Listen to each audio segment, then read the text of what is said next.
Hello. അപ്പോൾ ഇന്നത്തെ നമ്മുടെ വീഡിയോ എന്ന് വെച്ചാൽ ഒരു പാക്കിംഗ് വീഡിയോ കണ്ടാലും നമുക്ക് കിട്ടണ ഓർഡേഴ്സ് പാക്ക് ചെയ്യണത് എങ്ങനെയാണെന്ന് കാണിച്ചു തരാം. ഞാൻ ഒരു ബിസിനസ് തുടങ്ങി കുറച്ച് കഴിഞ്ഞപ്പോൾ എല്ലാവരുടെ കയ്യിലും താങ്ക്സ് കാർഡും സ്റ്റിക്കറുകളും കണ്ടു. എന്നാൽ പിന്നെ നമുക്ക് ഒരെണ്ണിരിക്കട്ടെ എന്ന് വിചാരിച്ച് ഞാനും മേടിച്ചു ഒരു താങ്ക്സ് കാർഡും കുറച്ച് സ്റ്റിക്കേഴ്സും. അയ്യോ ശോകം. പിന്നെ എനിക്കൊരു ഓർഡർ പോലും കിട്ടിയില്ല. എനിക്ക് ആ സ്റ്റിക്കറും താങ്ക്സ് കാർഡും വെക്കണ ഒരു ത്വര കാരണം ഞാൻ വെയിറ്റ് ചെയ്തിരിക്കുകയായിരുന്നു. അപ്പോഴാണ് ഇതാണ്ട ഈ ചേച്ചി എനിക്കിത് ഇത്രയും ഓർഡേഴ്സ് കയ്യിൽ തന്നത്.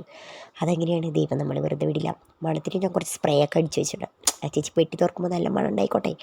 അപ്പോൾ പാക്ക് ചെയ്യണ സമയത്ത് ചേച്ചി പറയണേ എന്താ മോളെ 2 സ്ലൈഡ് കൂടി ചെയ്തു. ആയിക്കോട്ടെ ചേച്ചി, നമുക്കത് സന്തോഷമല്ലേ.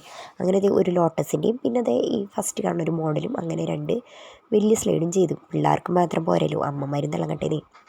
അപ്പോൾ ഇത്രയും ഓർഡർ ചെയ്ത ചേച്ചിക്ക് എൻ്റെ വക ഒരു കുഞ്ഞ് സമ്മാനം, ഒരു കുഞ്ഞ് പാദസരം കൂടി വെച്ച് കൊടുത്തിട്ട് ഫ്രീ. അപ്പോൾ ഇതാണ് നമ്മുടെ പാക്കിംഗ് വീഡിയോ. ഇനിയാണ് ഞാൻ വെയിറ്റ് ചെയ്തിരുന്ന മെയിൻ സാധനം. വേറെ ആരും വെയിറ്റ് ചെയ്തിരിക്കില്ല, ഞാൻ മാത്രം ഇതിന് വേണ്ടി വെയിറ്റ് ചെയ്തിരിക്കും. നമ്മുടെ താങ്ക്സ് കാർഡ്, അതിനുശേഷം അതിൻ്റെ ഫ്രണ്ടിൽ ഒട്ടിക്കാൻ പറ്റുന്ന സ്റ്റിക്കർ. ഇത് കാണുമ്പോൾ എന്തൊരു സുഖമല്ലേ. അപ്പം